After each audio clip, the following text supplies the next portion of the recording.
ఈ ఘట్టం విన్నవారికి ప్రధానంగా 3 కోరికలు తీరుతాయి అని చెప్పేసి మహాభారతంలో రాయబడి ఉంది.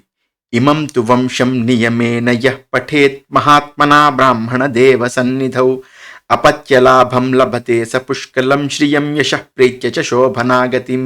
అవి ఏమిటి అంటే, 1 సంతానం, 2 అపారమైనటువంటి ధన సంపత్తి, 3 ప్రచురమైనటువంటి యశం.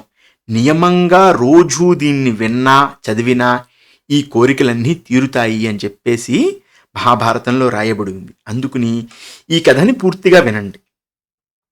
శుక్లాంబరధరం విష్ణుం శశివర్ణం చతుర్భుజం ప్రసన్నవదనం ధ్యాయేత్ సర్వవిఘ్నోపశాంతయే నారాయణం నమస్కృత్య నరం చైవ నరోత్తమం దేవీం సరస్వతీం వ్యాసం తతో జయముదీరయేత్. మనం క్రిందటి ఘట్టంలో అంశావతరణ పర్వం గురించి చెప్పుకున్నాం. అంశావతరణ పర్వంలో ప్రధానంగా మనం ఏం చూసాము? ద్వాపర యుగానికి త్రేతాయుగానికి సంధి సమయంలో పరమ దుర్మార్గంగా క్షత్రియ వంశస్థులందరూ తయారైతే పరశురాములు వారు వెళ్ళి ఆ దుర్మార్గులైనటువంటి క్షత్రియుల్ని సంహరించి భూమిని నిక్షత్రియంగా చేశారు. కానీ క్షత్రియులు ఏం చేయాలి? పరిపాలించాలి, ధర్మాన్ని నడిపించాలి. కాబట్టి క్షత్రియులు ఉండడం చాలా అవసరం. అందుకుని ఈ క్షత్రియ పట్టపురాణులందరూ కఠోర వ్రతము చేస్తున్న బ్రాహ్మణులతోటి సుక్షత్రియుల్ని కన్నారు. కంటే రాజ్యం మళ్ళీ సుభిక్షంగా తయారయ్యింది. కానీ ఇక్కడ మళ్ళీ ఇబ్బంది ఏమొచ్చింది అంటే, మామూలుగా దేవదానవ సంగ్రామం జరుగుతూ ఉంటుంది.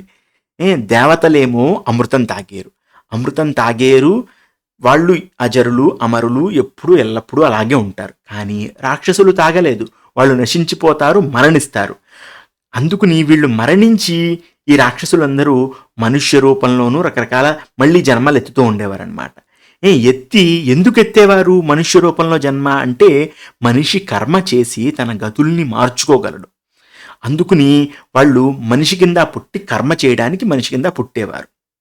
కానీ రాక్షస వృత్తి ఎక్కడికి పోతుంది చెప్పండి? వీళ్ళకి రాక్షస వృత్తి అలాగే ఉంటుంది. అందుకుని వాళ్ళు అలా రకరకాలుగా అందరినీ పీడిస్తూ ఉండేవారు. ఇలా పీడిస్తూ ఉంటే పాపం భూమికి భారం అయిపోతే భూమి కాస్త బ్రహ్మదేవుణ్ణి మొరపెట్టుకుంటే బ్రహ్మదేవుడు దేవతలందరినీ, ఇదిగో మీరు చక్కగా ఇలా అంశుల కింద పుట్టి ఈ రాక్షసుల్ని నిర్జించండి, మీకు దేవదానవ సంగ్రామం అక్కడ కూడా తప్పదు అని చెప్పేసి అంటే, పాపం దేవతలందరూ ఇలా మనుషుల రూపేణా పుట్టి ఈ రాక్షసులందరినీ నిర్జిస్తూ ఉండేవారనమాట. నిర్జిస్తూ ఉంటే ఈ లోపల మనం చక్కగా ఏం చూసుకున్నాము అంటే, చాలా ఎక్కువైపోయిందండి పరిస్థితి అని చెప్పేసి విష్ణుమూర్తి దగ్గరికి వెళ్ళి, ఈ విష్ణుమూర్తికి కూడా వీళ్ళు చెప్పుకున్నారు, బాబు మీరు కూడా పుట్టాలండి, కుదరదు లేకపోతే అని చెప్పేసి అంటే, అందుకునే దేవతల అంశ, విష్ణువు అంశ, ఇలా అంశాలన్నీ అవతరించేవి కాబట్టి దాన్ని అంశావతరణ పర్వము అన్నారు. ఇప్పుడు రాబోయే పర్వం ఏమిటి? సంభవ పర్వం. ఎందుకు సంభవ పర్వము అంటే, జన్మేజయ మహారాజు గారు మహాభారతం వైశంపాయనుల వారి దగ్గర వింటున్నారు సర్పసత్రంలో. ఇక్కడ జన్మేజయుడు గారు, ఇదండి పరిస్థితి, ఇలా పుడుతున్నారు, అంశావతరణం ఇలా జరిగింది అనేసరికి, అలా కాదండి, నాకు ఇప్పుడు సందేహాలు చాలా ఉన్నాయి, నాకు పూర్తిగా చెప్పాలి మీరు అని చెప్పేసి జన్మేజయుడు ఏమన్నాడు అంటే, దేవదానవ సంగానాం గంధర్వాప్ సరసాంస్తథా మానవానాంచ సర్వేషాం తథా వై యక్షరక్షసాం శ్రోతుమిచ్ఛామి తత్వేన సంభవం కృత్స్నమాదితః ప్రాణినా చైవ సర్వేషాం సంభవం వక్తుమర్హసి. అసలు దేవతలు, దానవులు, గంధర్వులు, అప్సరసులు, మనుషులు వీళ్ళందరూ ఎలా పుట్టారండి? యక్షులు, రాక్షసులు వీళ్ళందరూ ఎలా పుట్టారు? వీళ్ళ సంభవం ఎలా జరిగింది మాకు చెప్పండి అని చెప్పేసి అంటే, అప్పుడు వైశంపాయనుల వారు వచ్చి, హంతతే కథయిష్యామి నమస్కృత్య స్వయంభువే సురాదీనామహం సమ్యక్ లోకానాం ప్రభవాప్యయం. ఇదిగో స్వయంభువుడు అయినటువంటి బ్రహ్మకి నేను నమస్కరించి వీళ్ళ సంభవం ఎలా జరిగిందో నేను మీకు చెప్తానండి అని చెప్పేసి చెప్పారు. అందుకుని దీన్ని సంభవ పర్వం అన్నారు. అయితే ఇది ఎలా ప్రారంభించారంటే, బ్రహ్మకి 6 మానసపుత్రులు ఉన్నారు. ఎవరా మానసపుత్రులు?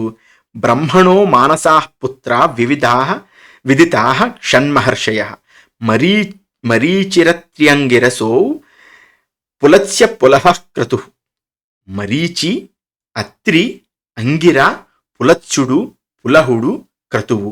ఇలాంటి 6 వీళ్ళకి ఎవరు మానసపుత్రులు ఉన్నారు బ్రహ్మకి. సరే, మానసపుత్రులుంటే ఇందులో మొదటివాడు మరీచి. మరీచికి కశ్యప ప్రజాపతి పుట్టాడు.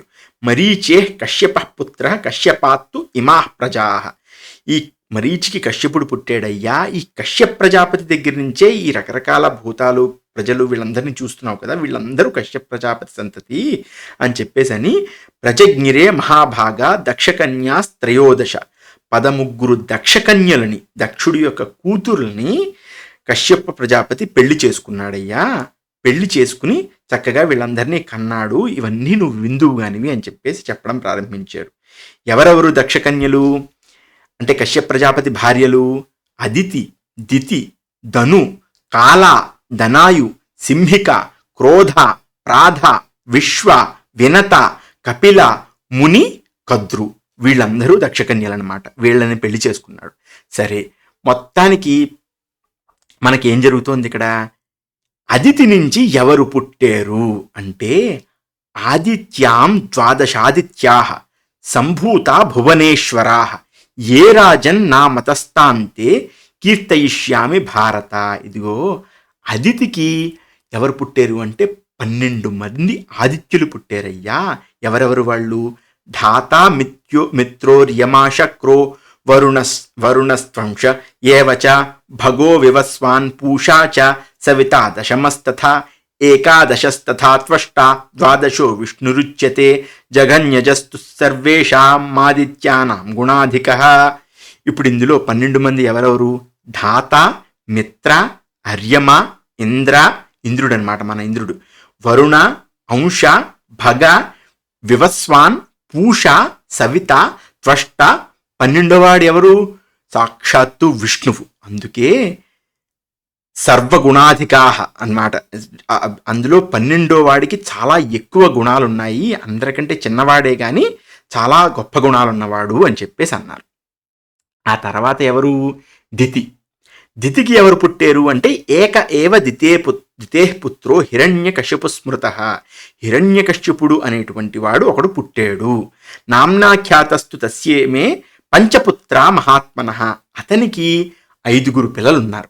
ఎవరా 5 పిల్లలు? ప్రహ్లాదుడు. మనం ప్రహ్లాదుడు గురించి విన్నాం కదా.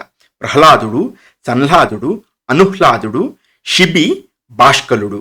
ఇలా 5 పిల్లలు పుట్టారు. ప్రహ్లాదుడికి ఎంతమంది పిల్లలు మళ్ళా ఇప్పుడు ఇక్కడ? ప్రహ్లాదస్య 3 పుత్రా ఖ్యాతాః సర్వత్ర భారత విరోచనశ్చ కుంభశ్చ నికుంభశ్చేతి భారత. ప్రహ్లాదుడికి 3 పిల్లలు. ఎవరెవరు? విరోచనుడు, కుంభుడు, నికుంభుడు. ఆ తర్వాత మళ్ళీ చూసుకుంటే విరోచనుడికి ఒకడు పుత్రుడు. ఎవరు? విరోచనస్య పుత్రోభూత్ బలిరేక ప్రతాపవాన్. బలేశ్చ ప్రతిత పుత్రో బాణో నామ మహాసుర. బలిచక్రవర్తి మనకు తెలిసిన వాడే కదా. విష్ణుమూర్తి దగ్గర అన్నీ పోగొట్టుకున్నాడు పాపం, త్రివిక్రముడి దగ్గర. అతను బలిచక్రవర్తి. ఆ బలిచక్రవర్తికి ఒకడు కొడుకు. ఎవరు? బాణాసురుడు అని ఒక పెద్ద ఒకడు ఉండేవాడు. బాణాసురుడు వాడికి ఏంటంటే వాడు మంచి శివగణుడు అనమాట. వాడు రుద్రస్యానుచర శ్రీమాన్ మహాకాళేతి యం విధు. వాడు రుద్రుడికి అనుచరుడు బాణాసురుడు. వాడి గురించి మనకు వస్తుందిలేండి చాలా. ఆ తర్వాత ఈ ధనువు అని అనబడే ఒక ఆవిడికి 34 పిల్లలు. 34 ధనోఃపుత్ర ఖ్యాతా సర్వత్ర భారత. వాళ్ళల్లో ఎవరెవరున్నారు? శంబర, నముచి, పులోమ, అసిలోమ, కేశి, దుర్జయ, అయశిర, అశ్వశిర, అశ్వశంకు, గగనమూర్ధ, వేగవాన్, కేతుమాన్, స్వర్భాను, అశ్వపతి, వృషపర్వ, అజక, అశ్వగ్రీవ, సూక్ష్మ, తుహుండ, ఇషుపాద, ఏకచక్ర, విరూపాక్ష, హర, అహర, నిచంద్ర, నికుంభ, కుపట, కపట, శరభ, శలభ, సూర్యుడు, చంద్రమ. ఇదో విచిత్రం చూడండి ఇక్కడ. ఇప్పుడు ఇక్కడ కూడా సూర్యుడు, చంద్రుడు 2 ఉన్నారు. ఎవరు? ఈ ధనువంశంలో పుట్టారు కాబట్టి వాళ్ళని దానవులు అంటారు. ఈ దానవుల్లో కూడా సూర్యుడు, చంద్రుడు ఉన్నారు. కానీ అన్యౌతు ఖలు దేవానాం సూర్య చంద్రమసౌ స్మృతౌ. వాళ్ళు కాదని చెప్పేసి ఇక్కడ ఖరాకచ్చిగా రాసేసారు. అన్యౌ దానవ ముఖ్యానాం చంద్ర మసౌ తథా, వాళ్ళు వేరు వీళ్ళు వేరు అని చెప్పేసి ఇక్కడ చక్కగా వైశంపాయనుడు వారు చెప్పేశారు. చెప్పేస్తే ఇంతకీ ఈ ధనుపుత్రులు దానవులయ్యారయ్యా. ఈ దానవుల్లో రకరకాలైనటువంటి వంశాలు పుట్టేయి. ఏకాక్ష, మృతప, ప్రలంబ, నరక, వాతాపి, శత్రుతపన, షఠ, గవిష్ఠ, వనాయు, దీర్ఘజిహ్వ, వీళ్ళందరూ కూడా ఈ దానవులకు పుట్టిన వాళ్ళే అని చెప్పేసి దానవులు అయ్యారు. వీళ్ళందరూ ధనుపుత్రులు అనమాట. అంటే మనం ఇప్పుడు 3 భార్యల గురించి చెప్పుకున్నాం. ఒకటి అదితి, దితి కొడుకు హిరణ్యకశిపుడు, వాడి గురించి మనం చెప్పుకున్నాం, వాళ్ళకి ఎవరెవరు పుట్టారో. ఆ తర్వాత దానవులు, వీళ్ళందరూ దానవులు పుట్టిన తర్వాత ఇంకొక అద్భుతం అనమాట ఇక్కడ. ఎవరు? సింహికా శిశువే పుత్రం రాహుం చంద్రార్క మర్దనం. చంద్రుడిని సూర్యుడిని మర్దించేటువంటి రాహువు సింహికకి పుట్టాడు. సింహికి మళ్ళా సుచంద్రం చంద్రహర్తారం తథా చంద్ర ప్రమర్దనం.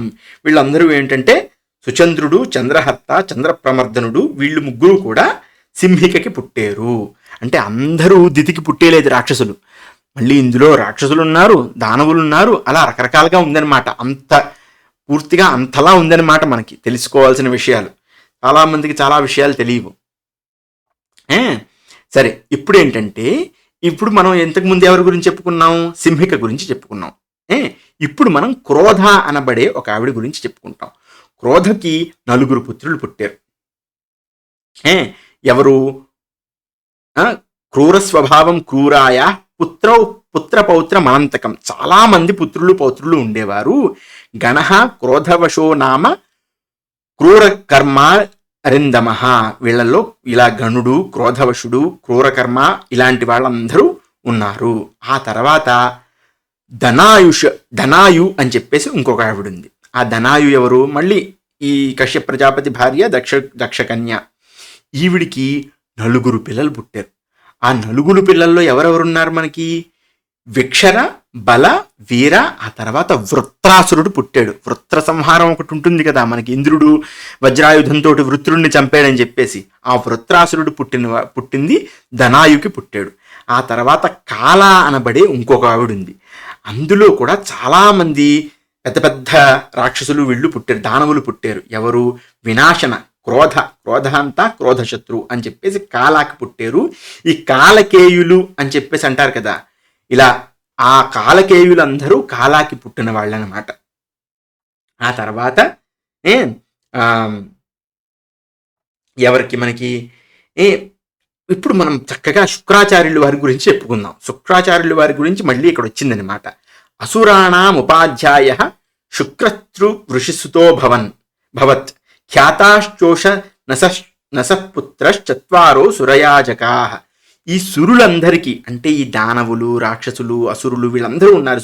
వీళ్ళందరికీ, అసురులందరికీ కూడా భృగు మహారాజు గారి కొడుకు అయినటువంటి శుక్రాచార్యులు వారు ఉపాధ్యాయుడు అని చెప్పేసి అని ఆయనని ఉషన అంటూ ఉండేవారు. ఉషనకి 4 పిల్లలు ఉండేవారు. ఆ 4 పిల్లల్లోనూ వీళ్ళందరూ రౌద్రకర్మ, రకరకాలైనటువంటి తంత్రాలు అవి చూస్తూ ఉండేవారు. ఆ తర్వాత మళ్ళీ ఎవరు? ఈ వినతకి పుట్టారు ఇప్పుడు పిల్లలు. వినతకి ఎవరెవరు పుట్టారు? మనకి చక్కగా గరుత్మంతుడు వినతకే పుట్టాడు కదా. కానీ గరుత్మంతుడితో పాటు వినతకి ఎవరు పుట్టారు? తార్క్షుడు, అరిష్టనేమి, అరుణుడు, ఆరుణి, తర్వాత గరుత్మంతుడు. వీళ్ళందరూ 5 పిల్లలు వినతకి పుట్టారు. మనం వినత గురించి కూడా చాలా విస్తారంగా చెప్పుకున్నాం. మనం గరుడోత్పత్తి, గరుత్మంతుడి ఏమేమిటి రకరకాల పనులు, గొప్ప గొప్ప పనులు ఏమేమి చేశాడని చెప్పేసి చెప్పుకున్నాం. ఆ తర్వాత కద్రువికి ఎవరెవరు? సర్పాలన్నీ కూడా కద్రువికి పుట్టారు. ఎవరు? శేషుడు, శేషోనంతో వాసుకిశ్చ తక్షకశ్చ భుజంగమ కూర్మశ్చ కులికశ్చైవ కాద్రవేయా ప్రకీర్తిత. వీళ్ళందరూ కద్రుపుత్రులు. శేషుడు అంటే అనంత మామూలుగా శేషశాయి, వాసుకి, తక్షకుడు, కూర్మం అనేటువంటి నాగం, కులికం అనేటువంటి నాగం, అలాంటి అసంఖ్యమైనటువంటి నాగాలు పుట్టేయా అని చెప్పేసి అన్న తర్వాత ఇంకా రాబోయే దాంట్లో ఎవరు? మనకి ముని అనబడే ఇంకో భార్య ఉందన్నమాట. మునిసుతులందరూ గంధర్వులు అనమాట. మునిసుతులు ఎవరెవరు గంధర్వులు? భీమసేనోగ్రసేనో చ సుపర్ణో వరుణస్తథా గోపతిర్ధృతరాష్ట్రశ్చ సూర్యవర్చాశ్చ సప్తమః సత్యవాగర్కపర్ణశ్చ ప్రయుతుశ్చాపి విశ్రుతః భీమశ్చిత్రరథశ్చైవ విఖ్యాతः సర్వవిద్వషీ తథా శాలిశిరా రాజన్ పర్జన్యశ్చ చతుర్దశः కలిపంచదశస్తేషా నారదశ్చైవ షోడశः ఇత్యేతే దేవగంధర్వా మౌనేయాః పరికీర్తితాః. మునికి పుట్టిన వాళ్ళల్లో భీమసేనుడు, ఉగ్రసేనుడు, సుపర్ణుడు, వరుణుడు, గోపతి, ధృతరాష్ట్రుడు అనబడే గంధర్వుడు, సూర్యవర్చ, సత్యవాక్, అర్కపర్ణ, ప్రయుతుడు, భీమ, సర్వజ్ఞ, చిత్రరథ, శాలిశిర, పర్జన్య, కలి, ఆ తర్వాత నారదుడు అనమాట. నారదుడు మునికి పుట్టాడు, ముని అనే కశ్యప ప్రజాపతి భార్యకి. ఆ తర్వాత ఎవరు? ప్రాధ. ప్రాధకి కూడా మళ్ళీ చాలామంది గంధర్వులు, అప్సరసులు వీళ్ళందరూ పుట్టారు. అందులో ప్రసిద్ధమైనటువంటి వాడు ఎవడు? తుంబురశ్చేతి చత్వారః స్మృతా గంధర్వ సత్తమాః. ఎవరెవరు? సుప్రియా చాతిబాహుశ్చ విఖ్యాతౌ చ హాహా హూహూ తుంబురశ్చేతి చత్వారః స్మృతా గంధర్వ సత్తమాః. వీళ్ళందరూ కూడా గంధర్వులు. అతిబాహు, హాహా, హూహు, తర్వాత తుంబురుడు. తుంబురుడు అంటే మంచి గాన గంధర్వుడు అనమాట. అతను చాలా బాగా ఉంటాడు. ఆ తర్వాత ఇందులో కూడా ప్రాధాకే పుట్టిన వాళ్ళల్లో అప్సరులు చాలామంది పుట్టారనమాట. అప్సరులు ఎవరెవరు? అలంబుష, మిత్రకేశి, విద్యుత్పర్ణ, తిలోత్తమ, అరుణ, రక్షిత, రంభ, మనోరమ, కేశికి, సుబాహు, సురత, సురజ, సుప్రియ. వీళ్ళందరూ కూడా అప్సరసలు చక్కగా ఎవరికి? ప్రాధ అనబడే ఆవిడికి పుట్టారనమాట. ప్రాధ అనబడే ఆవిడికి వీళ్ళు పుట్టారు. పుట్టిన తర్వాత మనకి అమృతం బ్రాహ్మణా గావో గంధర్వాప్సరసస్తథా అపత్య కపిలాయాస్తు పురాణే పరికీర్తితం. కపిల అనబడే ఒక భార్యకి బ్రాహ్మణులు, గోబ్రాహ్మణులు ఇద్దరు పుట్టారనమాట. ఇలా మొత్తానికి సర్వభూతానాం సంభవ కథితోమయా. ఈ భూతాలన్నిటి యొక్క సంభవాన్ని నేను చెప్పానయ్యా. వీళ్ళందరూ ఎవరెవరు? ఇందులో మళ్ళీ గంధర్వులు, అప్సరసులు, అసురులు, భుజంగాలు అంటే సర్పాలు, రుద్రాలు, మరుతాలు, బ్రాహ్మణుల గురించి, గౌవుల గురించి, వీటన్నిటి గురించి నేను నీకు చాలా చక్కగా చెప్పానయ్యా.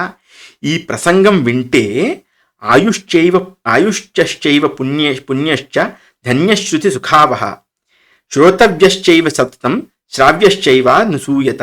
అంటే ఈ ప్రసంగం వింటే ఆయుర్దాయము, చక్కగా పుణ్యము చాలా గొప్పగా ఉంటుంది, ఇది వినాలి అని చెప్పి ఒక ప్రధానంగా దీన్ని వింటే ఏం లాభము అంటే, ఇమం తు వంశం నియమేన యః పఠేత్ మహాత్మనా బ్రాహ్మణ దేవ సన్నిధౌ అపత్యలాభం లభతే స పుష్కలం శ్రియం యశః ప్రేత్య శోభనాగతిం. ఇది విన్నవాడికి లేదా చదివిన వాడికి నియమంగా రోజు కనుక చదివితే దీనివల్ల సంతానం కలుగుతుంది, అపారమైన ధన సంపత్తి కలుగుతుంది, చాలా ఎక్కువ యశం కలుగుతుంది. ఆ తర్వాత పోయిన తర్వాత మనం మంచి గతులు వస్తాయి అని చెప్పేసి దీని గురించి మనకి చెప్పబడి ఉంది. ఇది సంభవ పర్వంలో మొదటి అధ్యాయం, ఆది పర్వంలో 65వ అధ్యాయం. ఈ తర్వాత మనకి పూర్తిగా మహాభారతంలో ఉండేటువంటి పాత్రలు ఎవరెవరు ఎలా ఏ అంశాలతో పుట్టారో మనకి చెబుతారనమాట. చాలా విస్తారంగా ఉంటుంది. నేను భారతాన్ని పూర్తిగా చెబుదాం అనుకుంటున్నాను కాబట్టి చాలా విస్తారంగా నేను చెప్పడానికి ప్రయత్నం చేస్తాను. ఈ రోజుకి స్వస్తి.